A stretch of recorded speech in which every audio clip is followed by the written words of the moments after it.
l'émission de la RDC n'a pas encore une fois fidèle émission de la RDC n'est pas émission pour parler politique et République démocratique du Congo.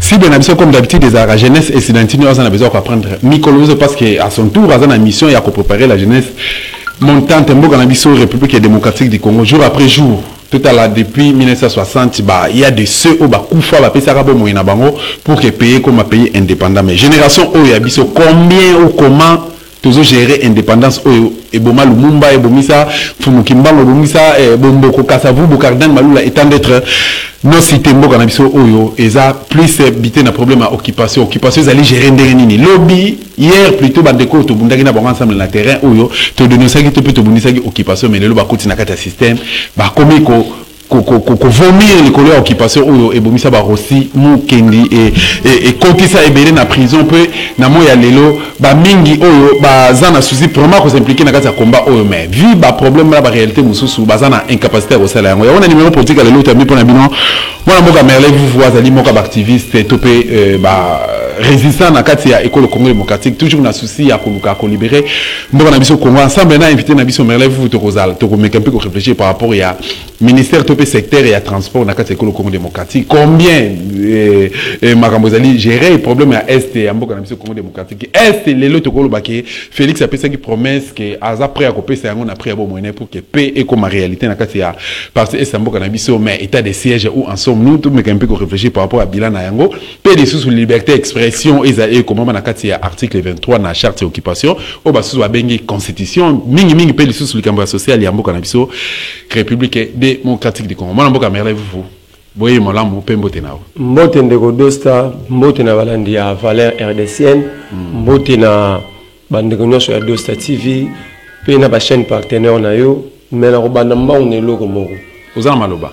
Oyebi ke na kati ya mboka na biso ya Congo, toza na problème sérieux. La gestion de la République est na base. Donc na municipalité à partir de la commune. Mais ceux qui ont na maison communale, par exemple, il y a Lingwala, il y a Matete, il y a Lemba, il y a Massina, il y a Boutou et comme un hôtel. Comment ça? Ça veut dire, sauver par exemple la maison communale à Lingwala, au Kuta, Bassi Andumba Batelemi.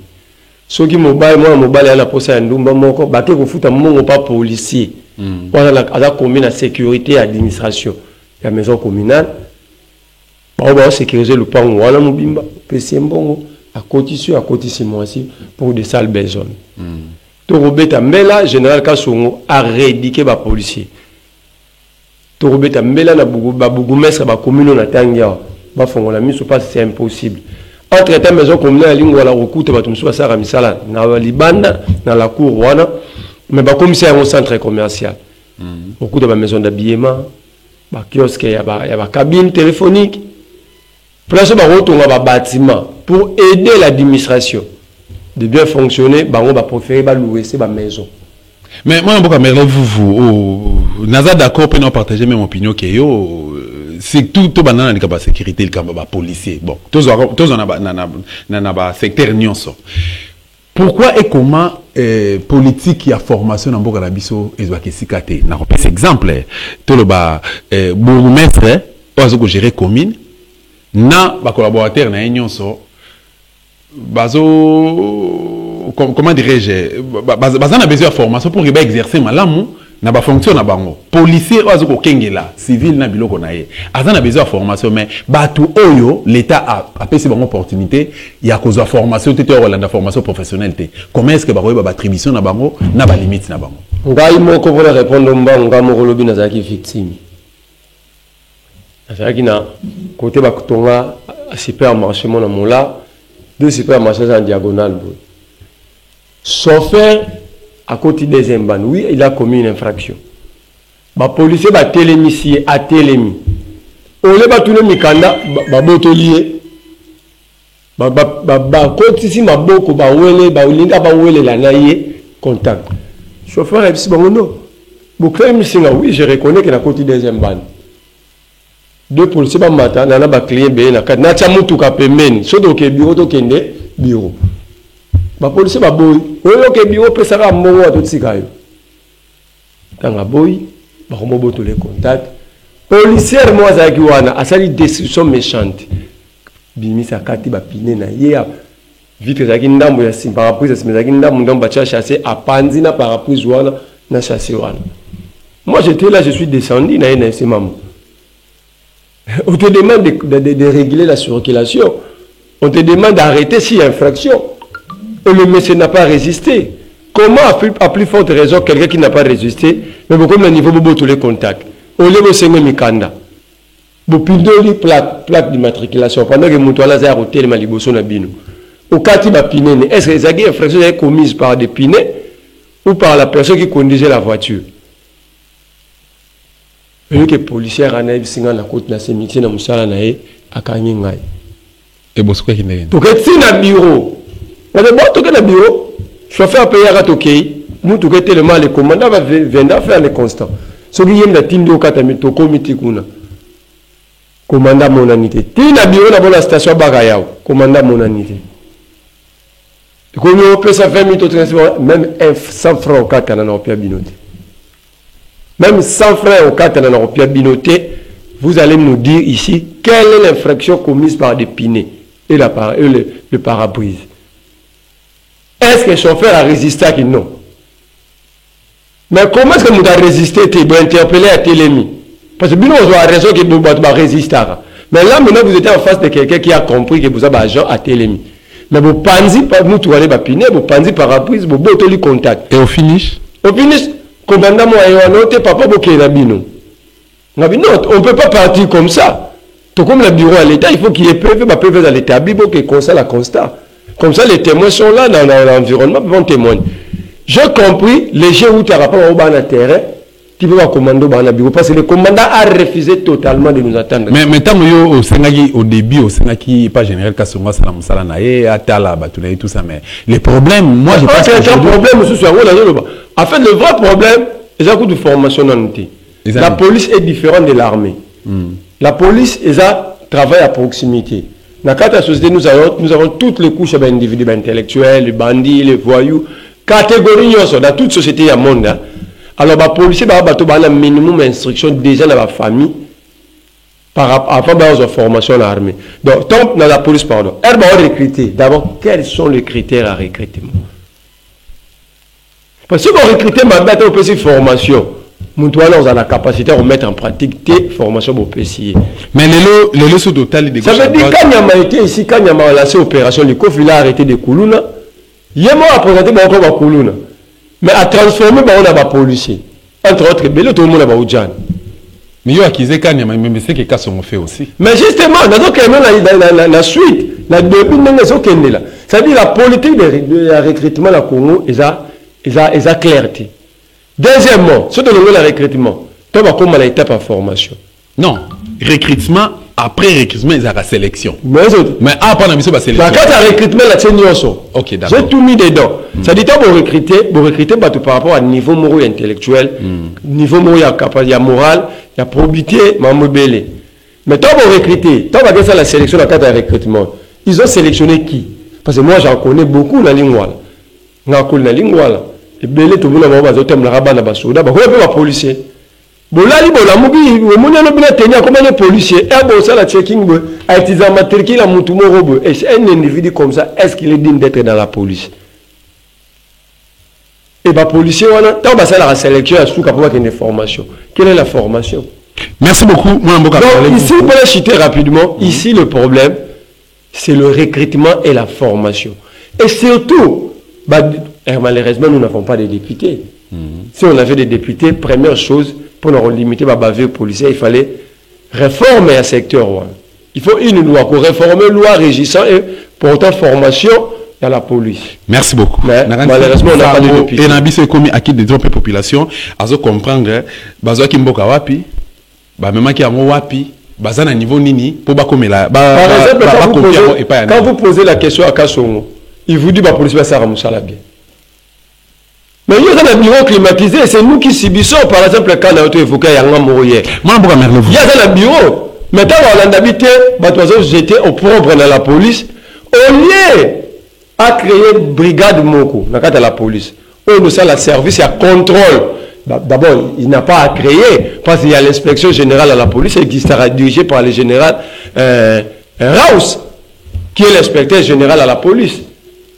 azozire inspection inspecteur wana ya la police wana bango ko inspecter misala ni ba police ba policier ba osala basala rango to basala parce que baza osala et c'est trop grave au mona lettre ya ministre Aselo alobara ke ba ujana batel masuna ba rond-pointé parce ba na base ya batracasserie est-ce qu'ils sont plus là ça fait 6 mois après.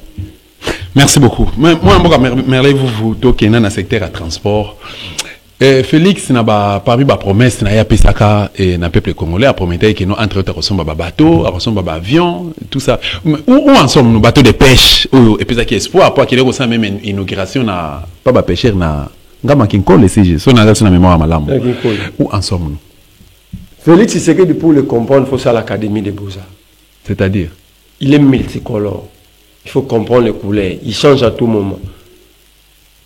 Pour le comprendre bien, il faut être un expert à peinture. Il est tellement multicolore que même quand on est tracé, les autres ont comme un problème.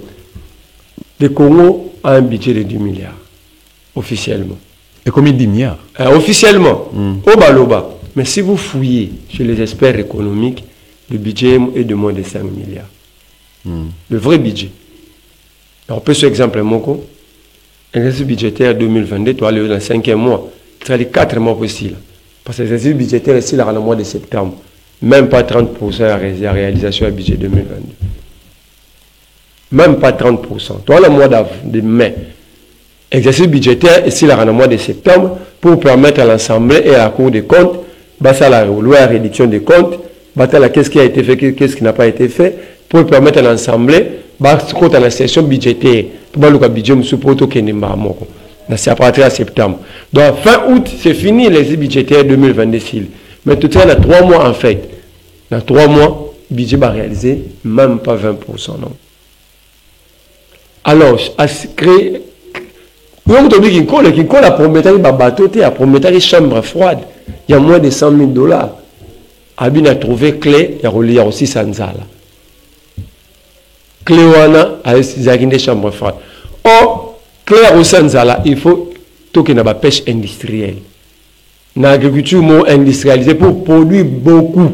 Parce que l'artisanal n'a pas beaucoup de produits comme Moutarosa Bilanga, Tayandako Mubimba et mon journée moralité.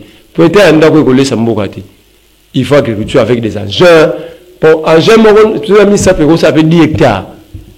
Vous avec 10 hectares, c'est que ça peut donner. Mais entre-temps, pour assis Sanzala, Félix a vendu pour Kangalonjo. A Tegli la monnaie. Tegli la Canadien Balona Diamba. Rapport officiel sur la table d'Embos. Enquête parlementaire. Les députés qui ont entre autres à deux Sinomba, Siloukoula, et les Tam. Je regrette que les bateaux qui mission sont restés silencieux. Celles à deux Sinomba, c'est Moutao Loban. Tous, Eliezer, Lukula, si les autres. Bien qu'à deux Ndomba, ça lobby en mais ça n'a sans effet. Mais justement, c'est ça la gestion de la République aujourd'hui. Par là, Mouto a éclairé, il comprend que la République n'est pas gérée. Bah, député, bah, qui a Boukavalon, du temps, bah, maman, tata, pogno, tout ça, bah, couti, bah, squelette, bah, jeune, comment, bah, squelette. Mabunda a diligenté une mission parlementaire. Pour vérifier, mettre tout au clair. Bah, député, bah, qui plus à l'époque, bah, prenait, bah, député opposition. Nanda, bon, député, il y a majorité à l'époque. Quand on a outil la mission, tu vas rédiger rapport et ça, le bureau Mabunda, et quoi. Le rapport va déposer dans le bureau Mboussou. Comme on a coûté les Canadiens, il se pose la question, mais comment est-ce que Mindele Baza a ça bilango ba Congolais? Mindele wana ba boy ko yamba ba députés nationaux. Ils ont refusé. Il y a un mandat. Il y a une mission officielle. Et qu'est-ce qui se passe? Un Congolais a travaillé dans les Canadiens, on va député. Vous avez obligé au sol. Il paraîtrait que pour les avocats et les Canadiens. C'est-à-dire quoi? On était bien officiellement pour cultiver quoi? Le cannabis. Et le document Brada qui signé. Voilà, j'ai suivi ça chez Ados Ndomo, c'est un député. Il est en train de se lamenter parce que jusqu'aujourd'hui, mais ce dossier-là, on a vrai que qui peut l'élo. Est-ce que l'élo RDC a donc RDC, dans le secteur Ouana, il y a social. Il faut oublier Félix. Likamba social to beta c'était parce que toko lobela mingi likamba pani de la ménagère parce qu'il y a onde ba maman. Sont dans le secteur à transport. Tous dans le secteur à transport. Ngana na tuna likambo ya ba avion to ki bande ko na bisa limité bande ko. Non, attendez. To ki bande ko na bisa limité balobi boé. Na bande ko ya union sacrée. Babibo finalement béton a bercé mité ma peuple congolais. Babeti maboko parce que ba moni des avions na aéroport Anji. Tout le monde a la limité. Baza la République démocratique du Congo. Baza ba wapi? Parce que sur la République démocratique, baza la République délimitée. Et comment République? Yo mon atteint la batu bakenda kuna tu yebiti. Jana batu bakenda limité parce qu'ils sont en contradiction avec Vision Félix. D'affaire kala la ide bia ya ici de babomela yo. Babeti la pour emena liwo. La République a limité, est-ce que ba kangata mutu mo? C'est estimé que à côté de la République à Batu. Parce qu'il était en République démocratique du Congo, s'il mettait c'était dans la ville province de Kinshasa, bah même pas quand on a par la justice congolaise. Parce que bah beti mutu pas koufi. Yo monte batana armée na bango. To le bela likambo na to le bana likambo ya transport avion. En gros, je vais te dire sur le avion, bah toi na bana République démocratique du Congo. Parce que l'avion que vous avez à Kenya récupéré parce que vous êtes insolvable. L'avion vous avez à Kenya Airways. Mais il est vrai que vous avez l'avion. L'avion qui est là, ça fait 5 mois. Ils ont à Kenya pour insolvabilité. Parce que l'avion va Kenya récupérer l'avion. Et le ministre des Transports, aucune déclaration. Non, mais c'est la Congo, ministre des Transports. Nous avons sa société. Où ça la ramamba vignette, auto-réclamant, ça la COP Argentine. Autogiste, après si on contraire produit permis de conduire à l'auteur il y a plus de 158 millions de dollars. Il y a marché, mais société font la capital social c'est à 4 000 dollars. Et les Libanais on a 4 000 dollars au plus de société. Alors la passation va marcher. La passation marché à monnaie na société en bon belé parce que le gouvernement on est là dans la chaîne. Alors, la société a autofinancé, c'est le préfinancement, le gouvernement va payer. Parfois, via les taxes, ça aurait dû avoir des taxes. Mais la société a 4 000 dollars. Si le gouvernement se retrouve à l'incapacité, on fout un moment, comment est-ce qu'ils vont produire les pays? Mais plus grave, n'a membre maritime. Pour ça, rapide. LMC. Bandona Bisso, Bazana, Bamikili, Diaspora. Babylon, on a besoin de Kangama Nanzela. Ok. Kangama. Ça, c'est une information. Et Batouana va continuer en contact. N'a Batou va diriger à va partir. Non, d'abord, on a expliqué bien, on peut tout le temps s'expliquer. Bilo on a bango et kangama banani, bilo on a bango kangama, bilo bango nini et kangami wapi. Je ne vais pas citer les noms, ça ce sont mes sources. Batouana bazana ba France, ba Italie. Ça la ba commerce na bango ba koso babilo roku na batindi abandona bateki. Ça aide aussi ceux au bazar, bazar la moyen de vivre et tout ça. Et batindi bilo na bango la société la République démocratique du Congo ça na bateau te. Congo à travers un partenaire na ba bateau et ba pays étrangers. Batia bilo na bango na mai. Et comme il y a awa. Et comme raison Covid. Et comme raison guerre à Ukraine. Mais pendant Covid, ils ont rapatrié les Congolais dans la Turquie, dans l'acception de la TF. Pendant Covid, pendant Covid, Félix a voyagé combien de fois? Pendant Covid, il a traversé la via les bateaux. Et quand on contacte la société à bateau au Congo, pour la transit, pour taxer les côtés là, quand on contacte la problème, c'est votre gouvernement. Continue à contact le gouvernement congolais. Raison qu'à Covid, raison qu'à guerre à Ukraine. Mais maintenant, on est contacté avant même guerre à Ukraine, avant même Covid. Tout ça est contacté pendant Covid. Est-ce que pendant Covid, le trafic est quitté dans le monde? Donc, il y a des kiss, il y a des cash, il y a des avions, il y a des trafic. En fait, un gouvernement qui escroque même son propre peuple. C'est quoi, et c'est eu combien de temps? Ils ont dit depuis la période du Nini. En fait, pendant le Covid, guerre à Ukraine, donc, il y a 5, 6, 7 mois. Ok, donc, sur le 5, 6, 7 mois, donc, tout le monde a novembre 2021. Voilà. Avant décembre. Ils ont dit que nous avons un dépôt, tout le monde a Dans ça, moi je ne veux pas ici citer Bilo, voiture, Achaki Babilo, on a son mari qui a connu son marabilo comme occasion d'Europe. Soit Achaki Bilo, mais ça Bilo, on a Bango. Est-ce que Bango va remplir les conditions requises? Il y a des sous-problèmes. Je même la Biso ba Congolais, s'il vous plaît, Biso ba Congolais, tu as plus souvent un problème. Tu vas se plaindre tant et Indeli Biso. Mais au départ, peut-être il s'est péqué, parce qu'il y a une difficulté, peut-être il y a remplir les conditions requises, Mbongo, droit, texte, j'ai la lettre. Quand la société congolaise est maritime, j'ai droit à recommer là-bas pour expliquer.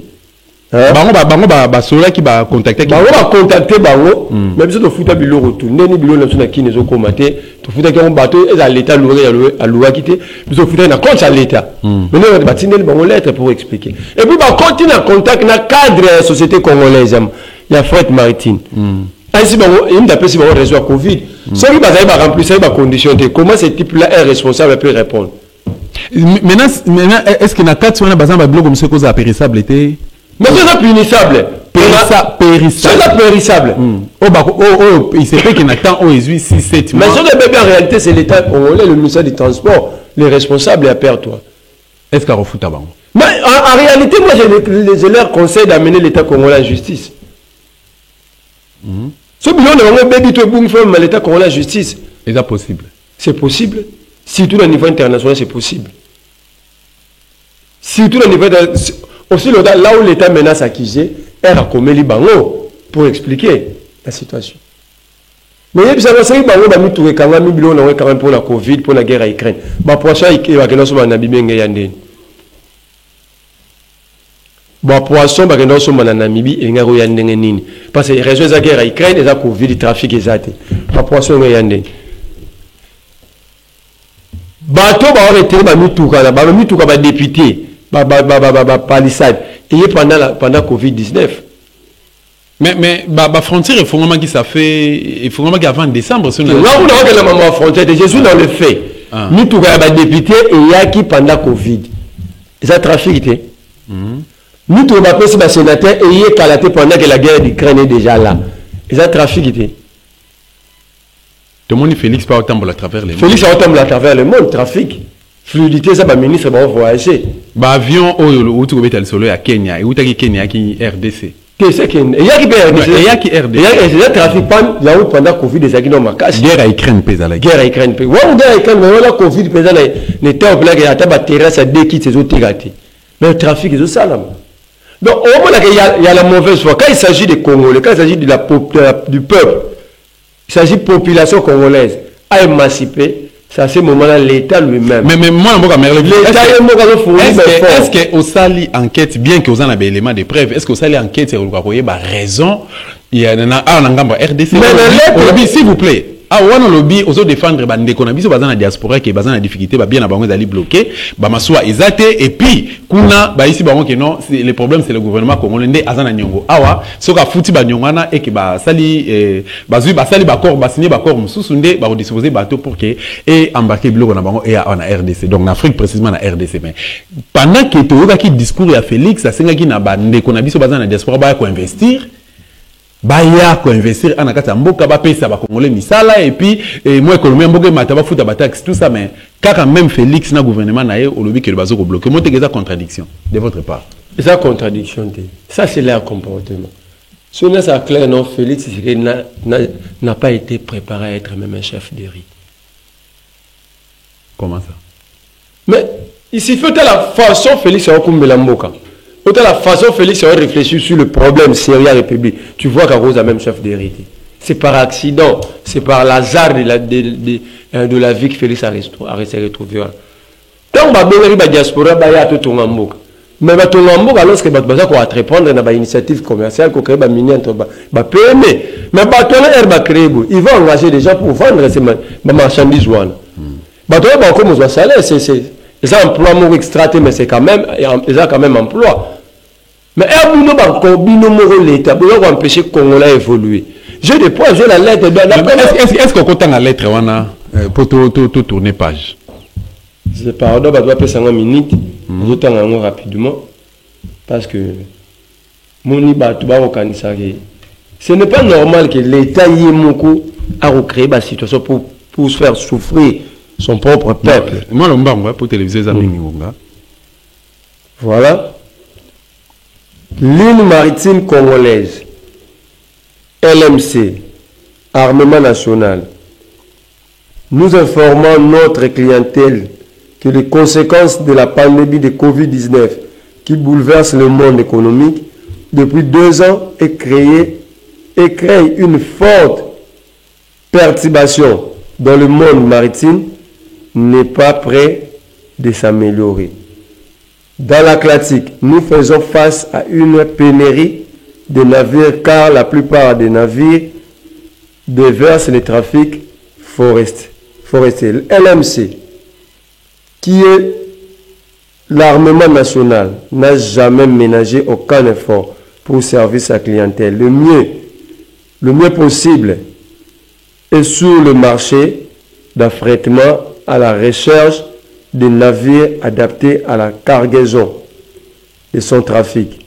Les difficultés énoncées si haut font que les recherches sont difficiles et prennent plus de temps qu'habituellement, car nous traversons une période, déjà on va appeler ces réseaux Covid.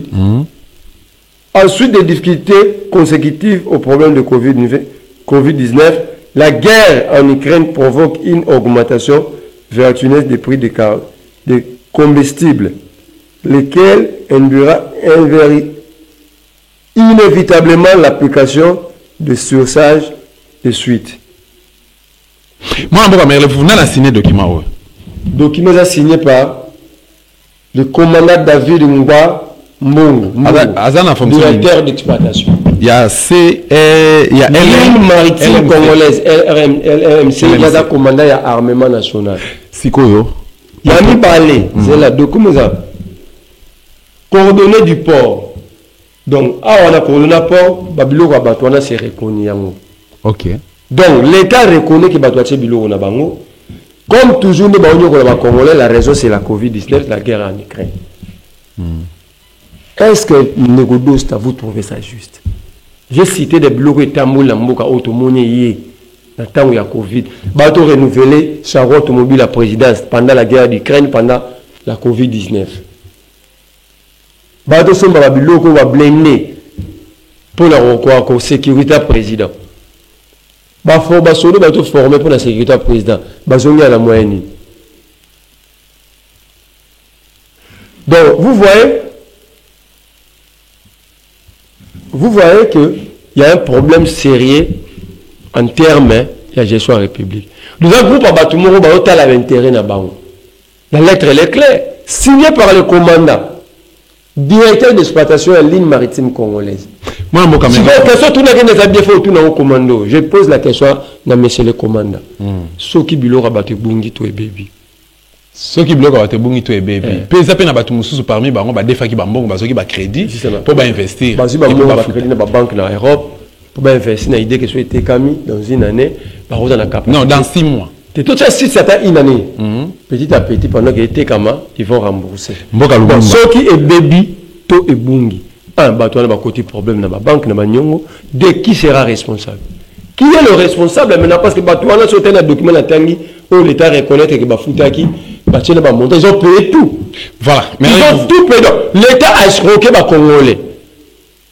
Comme ils ont escroqué à l'intérieur, là maintenant, mon intérieur, ils vont mener suivre les Congolais jusqu'au niveau diaspora. Justement, dans la caméra, au gouvernement congolais, nini par rapport à dossier Oyo, il y a LMC, et Mati Mafuta, et ils ont décevoir et belé à Bayi Kongomani, c'est tout un gambo étrange. La République, c'est Félix Tshisekedi.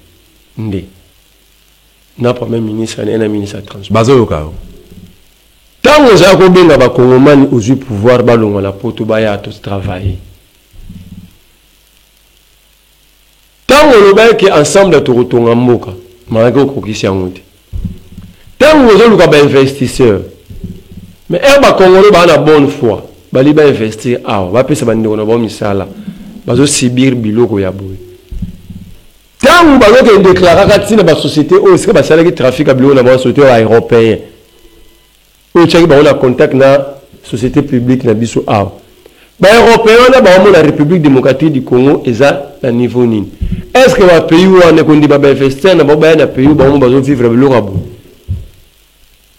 Alors, c'est une situation que je demande à Félix Tshisekedi, na Samalou Konde, na Chéribé Okende, que Chéribé pense à tout ce qu'il disait quand il était à l'opposition. Que Félix Tshisekedi pense à tout ce qu'il disait quand il était dans l'opposition. Va décanter cette situation le plus vite possible et aux à la sérieux et puis au qu'à image à bien la République. En dépit de nos difficultés, on peut avoir beaucoup de problèmes, mais nous ne pouvons pas, un bon enfant ne peut pas prendre une mauvaise image de sa famille, de leur maison à la Libanda. Donc Félix a l'obligation, Samalou Konde a l'obligation, Chéribé Okende a l'obligation, il y a qu'à respecter le roi Batouana, il y a qu'à décanter la situation rapide. Surtout Chéribé, un champion à redresser le secteur à transport. Malgré tout le monde, voilà, le défi est lancé. Ce Chéribé, réellement sérieux dans le défi est là. Voilà, merci beaucoup. Plus pas victime, il y a une personne qui m'a soulagé, qui balinga comme ça le quoi esclave, tout ce qu'on a vu à mendicité, tout ce qu'on a vu à dépendance, il y a dépendance plutôt. Même à bayi congolais et tout ba congolais, bazo jouer rôle ya gouvernement pour na ko assister bande ko na bango ba congolais na allo moi western, allo moi code, allo na tindelo moi coli aux à la propose à la présentable et tout les sabana na ndaku et que gouvernement congolais a créé blocage pour aligner le kaneka na ekokisa mate pour congolais komba kaka lokola mpaya na mboka na ye mboka ezali ya ba congolais un jour to ko libérer mboko république démocratique du Congo pe congolais ko vivre librement pe ako bénéficier na ba droit na lokola monaya ndako mele vous l'occupation de la Congo démocratique, tout le monde une bonne partie. Structure moko ya batuti, balobi que aucun Congolais a un élément de preuve que Koko nae azalaka na conférence de Berlin. Koko nae Congolais azalaka na conférence de Berlin en 1885, tant bazoko tracé mboko Congo démocratique. Un mot par rapport à ça. En fait, c'est un faux débat. C'est-à-dire on a revendaté, on a débat là tout. S'il faut faire ce débat, on va renvoyer les tout. Les colons ont été chopés dans le fleuve Nil. Ce sont des nilotiques. Donc, ces débats ne les concernent. Ça, c'est un de deux.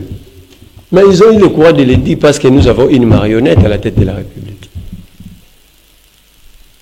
Si on avait... Le Congo souffre, hein, il y a crise, il y a leadership non clair au sommet de l'État. Si on avait vraiment un leadership clair, je vous ramène à Mobutu. Mobutu avait bâti niveau de leadership, le niveau Afrique pour les Zaïre, que même un président puissant à l'étranger, même beaucoup de présidents européens, ne s'hasardaient pas de dire n'importe quoi sur les Zaïre. Parce qu'ils savaient que Mobutu n'allait jamais accepter. En dépit, il y a Bavir, il y a bien fait Mobutu parce que c'était un humain, mais sur le plan leadership, sur le plan dignité zaïroise, Mobutu n'est pas digné. Mais on peut se dire, comment est-ce que les Tutsis ne peuvent pas dire ça? Quand Félix Tshisekedi, on le prend par la main comme un enfant, est-ce que le connaît ça vrai? Mais je sais pas. Mais c'est vrai. Qui avait dit le premier qu'il faut Félix Solana Bagou par main? Pose la question aux Limetois, les gens de la République des Limétés. Pose-leur la question. C'est Kagame. Kagame a dit la paix à l'Est passe par un dialogue entre l'État congolais et les groupes armés. Qui incarne l'État congolais? Mais combien de dialogues on peut répondre, on a posé la question. Il y a eu combien de dialogues entre le gouvernement central et le groupe rebelle? Est-ce que ça l'est déjà? Et puis, il apporte à qui? Il faut à l'idée, aux politiciens congolais pour ne pas comprendre les enjeux. Tous les pays de l'Est, ils ne seront jamais, jamais sincères dans la RDC. Ils ne seront jamais. Et puis d'ailleurs, ça c'est de la naïveté, penser qu'au niveau international, il y a des cadeaux. Il y a les rapports de force, il n'y a pas d'amis. Même où Kenya, Félix il le fait sur base d'un intérêt pour la République naïve. Tu vois ce que Poutine est en train de faire. Même si demain Poutine a peur de guerre, mais le monde retiendra que Poutine était allé en rapport de force avec toute une communauté. Et il sera respecté comme tel. Mais qu'est-ce qui fait que le service Nabiso Awa et Zorundima légaliser Asbel et Batutiwana? Parce que tout le monde a eu activité l'année passée, en 2021, les gars ont été diffusés. Félix même était représenté par Patrick Mouyaya. Balobi qui va remercier Félix à reconnaître Bango parmi les 450 ethnies n'a plus de mots. Les 450 ethnies, Félix est un individu qui va passer. Bah image les alliés. Il y a l'habité. Bah on a battu que l'autre Félix a causé bon on a causé à Bissoir. Le Congo a 450 ethnies et les ethnies sont connues. Il n'y a pas Banyamulenge, il n'y a pas Tutsi congolais. Dans l'histoire du Congo, dans l'ethnie congolaise, il n'y a pas un peuple appelé Nilotique. Mais alors, officiellement, le 10 juin 2019, l'Angleterre, que Banyarwanda, Félix a eu l'histoire du Congo. Félix a vendu la Congo. Parce que si Félix est président, exercice simple, attends sur les 450 ethnies, attends à 200. Félix n'arrivera même pas à 100. C'est quoi? Il dit des choses comme ça. Dans l'histoire du Congo, quand vous lisez des livres, vous regardez l'histoire, ethnie comme Nilotique, comme Banyamulenge, comme tout ce Congolais là. Avec Madame Nengemoko, au moins, trafic qui met salama. Nengesali. Madame Congolais. Mais tu peux quitter les bateaux, tu peux habiter dans les bateaux. Mais leur comportement est déterminé. Introduction à la communauté.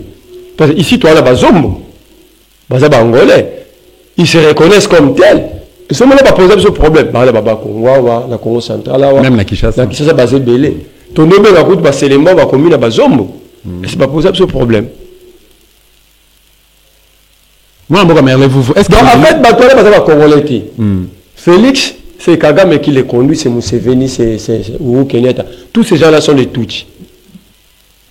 Et bien, jouer carte, il y a la Tutsi. Mais qu'est-ce qu'il faut faire pour en remettre fin à la situation? Faudrait-il aller, s'il vous plaît, faudrait-il réorganiser l'élection? Nenge Bandeko Musu Babi horizon 2023, Bandeko Musu Babi Bunda pour na Seni, et Bandeko Musu Babi que non, token na élection pour que tu votes président Musu. Est-ce qu'il faudrait-il token na Zelawana pour na aussi sa problème ou occupation na Mboka na biso? Encore, il y a d'autres propositions. Je ne suis pas venu pour condamner les uns et les autres. Bateau va penser que la solution va passer par les élections, passe par les élections. Ok, tant mieux.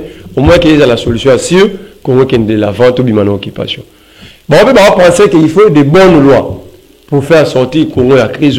Tant mieux. Chaque individu réfléchit à terme à une solution. Mais moi, je pense que la solution ne passera pas par les élections. Ça, c'est vous. Moi. Et quel est votre... Je peux me tromper, je suis humain. Quelles sont vos propositions? Mais ma lecture, ma proposition c'est simple. Oui. Il faut activer des mécanismes populaires. C'est-à-dire? Soulèvement, révolution. Il faut activer. Mais oyebi nature na biso, oyebi manière na biso ya komona la makambo biso ba RDC, mais vous assure que population ya RDC les lois allaient préparer pour une révolution ou un soulèvement populaire. Kabila a été surpris ici 2015 janvier. Kabila na ba laboratoire na yi. Mais c'est qui sont ba congolais ba bimi. Ko banga noté l'électoral le conditionnel élection la recensement et releka. Ba obima la tongo la 12e ba sa nini ba uzunga ba yo kanzala. Ba yo kanzala. So ba résister ba legi 12e to beti ba gaz ba okeni. Mais Kabila avec aviva la pire cauchemar et histoire na yi la politique. Tout ça là 5 jours dehors. Et jusqu'à ce que Kabila requila. En fait, ici, personne n'a le thermomètre et la température à peuple. Aucun savant à Salahou, qui, Osni Moubarak, égyptien, disait que le peuple égyptien, un peuple mort pacifique, ils ne peuvent pas chasser un dirigeant. Makenda n'a prêté arabe. Sans peuple, c'est Mamindouki. L'Égypte, le peuple, c'est Mamindouki. Tu vas bimara na baba, la boue aux jours. Et Tunisie également, le Blaise Compaoré également. Ça dit, il faut plutôt qu'il y ait des gens capables de revenir à peuple vérité. Que la solution passe par vous-même. Nous avons besoin de la vérité. Pour ce peuple. Mais est-ce que les politiciens congolais là? La classe politique congolaise, c'est une classe de marionnettes. Je vous dis, ils sont dans les ambassades ici. Ils sont dans des ambassades. Ce sont les mêmes occidentaux qui manipulent la classe politique congolaise. Opposition comme majorité. Et au finish, vous pensez que l'Occidental va donner la solution? Mais la solution, ils sont à la recherche de minéraux de leurs intérêts. Et ils sont à la recherche de qui leur offrir mieux. Qui a mis Kabila? Qui avait placé Kabila au pouvoir ici? Bana va placer Kabila dans le pouvoir. Même la communauté internationale, Louis Michel faisait des... Là, vous parlez de Kabila, Mouzé ou Kanam? Même Mouzé, même Joseph. Les Anglais et les Américains soutenaient Afidel via Kagame et Museveni. Pendant que Mouzé a gagné la province, il y a des contrats de cession minière dans les entreprises américaines, belges et françaises. Dans Mouzé, pendant qu'il était encore rebelle. Pendant qu'il était rebelle. Parce qu'il va pousser pour avoir intérêt là-bas. Il y a des contrats qui étaient signés. Et les lots, tout le monde va comprendre. Kabila Joseph Aye, lui Michel a commencé à Congo. Aller-retour, le rôle de la Belgique et la face. Tout ça, c'était pourquoi? C'était pour asseoir le pouvoir de Kabila. Et le Kabila, ils ont alimenté l'opposition. Ils ont alimenté l'opposition. Et c'est la même chose. Il faut réfléchir à partir de l'intérieur. C'est des mécanismes de protection de l'intérêt congolais. Et quand ces gens-là vont venir, on va trouver que les mécanismes vont partager comme une même valeur. Et quand on a pris le pouvoir, ça ne peut pas s'en passer à un mécanisme. Quand on a pris s'en passer dans le ces gens-là viennent prendre avec respect. Merci beaucoup, Mamboka. Merle, il faut réfléchir à l'intérieur, Malobaya. Et les gens qui ont la dosta, et les gens qui ont la yozo landabiso, pe moi nanayo, ndeko nayo, neve nayo, tout ça. Les gens qui ont pouvoir, tout bazui, conscience y a roté les mains. Il y a beaucoup d'interpeller conscience na biso nyonso tous a conscience na pe tous a responsabilité na biso lokola bana école Congo démocratique et c'est encore possible pour que Congo ya lobby et bana kozala libérer et pas ya ba congolais lokola lumumba loba que histoire ya Congo et comme massacre et pas ya ba congolais. Et le remonte là rapidement. Ceux qui comment nous montrons à pauvre, s'il n'accepte pas qu'il est pauvre, il demeurera pauvre toute sa vie. Pour sortir d'une situation, il faut accepter la situation. J'exhorte aux Congolais d'accepter d'abord que le pays est sous l'occupation. Ok. Aussi longtemps, beaucoup d'entre nous n'accepteront jamais que nous sommes occupés, nous allons rester dans cet état. D'accepter d'abord que le pays est sous l'occupation. D'accepter que nous ne sommes pas souverains chez nous-mêmes. D'accepter que la pauvreté, autre vivre, ils ont défini. Ils ont voulu, c'est une politique mise en place pour nous assujettir. Et quand nous allons accepter tout ça, tout autant en face, quels sont les mécanismes à mettre en place pour sortir de cette situation. Merci beaucoup pour ce rejoindre Karathèse et à d'autres prise de position à résistance pour n'associer à libérer la République démocratique du Congo. Parti Est en Boga toujours malade. Est-ce que tout ça là dans 2 minutes, tout ça là bilan, il y a état de siège? Il n'y a pas de bilan, échec total. Comment ça? Si état de siège est Simbaki, Félix Angassa l'appelle dans l'armée étrangère. 2. Au moment opération conjointe. Tout là, Félix, c'est que le dernier bombardement de l'armée ougandaise. Et ça là quand ils sont dans les mines, tous ces gens-là. C'est l'occupation. Nous n'avons pas un leader pour à la clé. Deuxième chose, ceux qui ont gagné le terrain comme Bazou prétendent au pourquoi on négocie? On est en Nairobi avec le groupe rebelle. Or, en réalité, les rebelles congolais à Makassi Bazati, le groupe congolais, pardon, ils ont un groupe de 50 personnes. Mais le véritable groupe, ils ont des dégâts, ils ont des étrangers. Si Félix était un leader, si Félix avait dit moi l'habitude à Kagame, il y a Museveni, il y a Kenya Tate, en raison de courage, ils ont vérité en face parce qu'ils étaient comme ça dans Kenya. Il allait demander à Museveni, oui, moi je veux parler avec le groupe armé congolais, mais yo, sur la ADF. Parce que ici, il y a des dégâts, il y a ADF. Entre-temps, ce sont des Ougandais, des rebelles ougandais. Donc, pour qu'il y ait une solution, il n'y a pas de question de table ronde entre Congolais. Il y a d'abord question dialogue inter-ougandais. Museveni n'y a pas de ADF. Kagame n'a pas FDLR, ou la Burundi n'a pas NRA. Bah dégâts non ça la sont allés bah groupe tant ma ça la bah dégâts. Ce sont des groupes étrangers. FDL, bah Interamwe, bah NRA Burundi, na bah ADF Ougandais. M23 en est innocent. M23, il y a des Congolais qui basent à la fin de la Bertrand de 6 mois, mais appuyés par le Rwanda. Là, on peut prendre des Congolais, on dit, bon, au Qatar, relation avec le Rwanda, et puis les 3. Félix, il faut qu'il y ait table ronde. Non. C'est officiel maintenant, annoncé par la présidence. Table ronde, il y a Nini, table ronde, et puis pour définir l'avenir, il y a Est à la République. Je me pose la question. Table ronde, c'est quoi? Une table ronde, en fait, c'est s'asseoir autour d'une même table. En d'autres termes, il y a un dialogue entre protagonistes, discuter, parler, trouver des solutions. Ils doivent pour qu'il y ait paix. Mais il y a un Nairobi. Alors, c'est une table ronde pour définir l'avenir de l'Est du pays. N'est-ce pas, Papa Mwanda, petit à petit, a raison. Parce que les groupes armés, il y a Nairobi. L'État congolais a mis Simbongo pour la charge, il y a 6 jours. Mais tant que ça à table ronde, vous allez parler encore avec qui? Parce que c'est supposé que tous les groupes armés sont en Nairobi. Donc vous allez parler maintenant avec Kagame, Museveni. Et qui encore? Alors, quand vous allez définir l'avenir à Est, devant Kagame et Museveni, savez-vous qu'il y a un dialogue? Chacun a cédé une partie ailleurs pour voir comment la solution.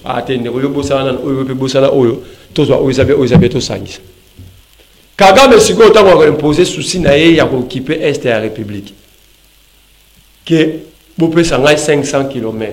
Donc Félix était à 500 km, il a besoin de 200 pour qu'il y ait paix. Est-ce que ma campagne sur la population est barrée? La majorité du peuple est bien. Parce que créer qui a attention à Goma il y a 3 jours. Tu peux expliquer Goma qui a attention. Bandeko Bazana, Ituri, Beni et autres. Tu peux nous bamboter tous ensemble. Il y a une différence entre un manager et un leader. Je comprends que Papa Ngwana n'était pas un manager mais un leader. Un leader c'est un visionnaire. Tout ce qu'il avait dit avant sa mort, ils ont réalisé. Voilà, parce que nous que l'émission est si mon merle vous mais article 23 il y a charte d'occupation et puis si ne sait pas Congolais nous sont va s'exprimer librement. Mais qu'est-ce qui fait que pas Nabiso c'est le contraire pendant que Mboka Nabiso partant que Mboka Nabiso ils ont une appellation nous avons pendant la République démocratique du Congo, il y a le mot démocratique et tout ça, mais le principe démocratique, apparemment, ils ont mis en application.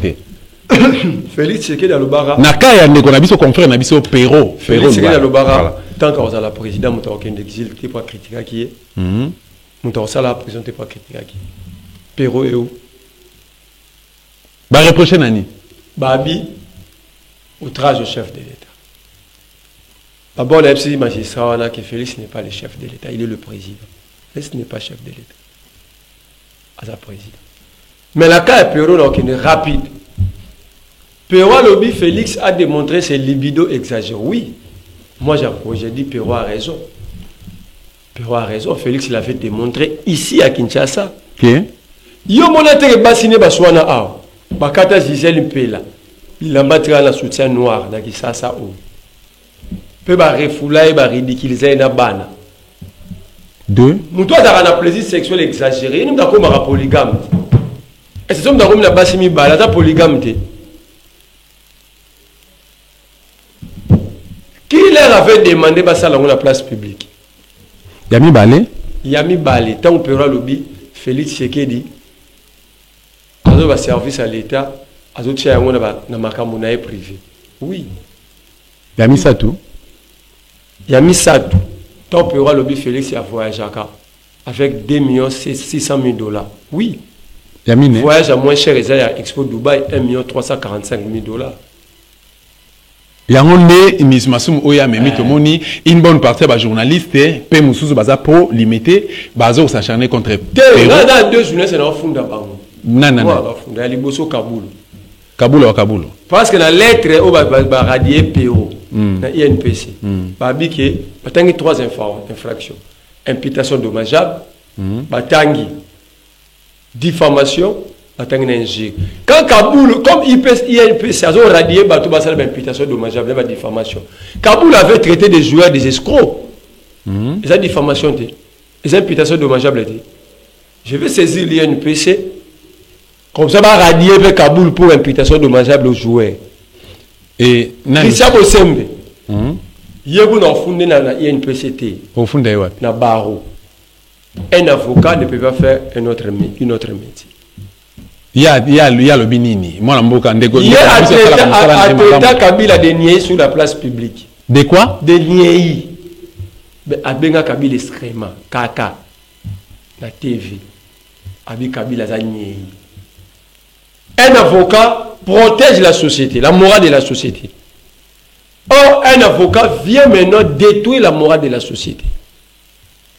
Alors, comme nous n'avons pas la capacité de porter plainte directement dans l'instance, à l'instance, on va saisir les bâtonniers, pas à barreau, les bâtonniers nationaux. Mais vous, vos émissions ici, l'État, la caméra. Je dis ceci. D'abord, il faut que l'INPC.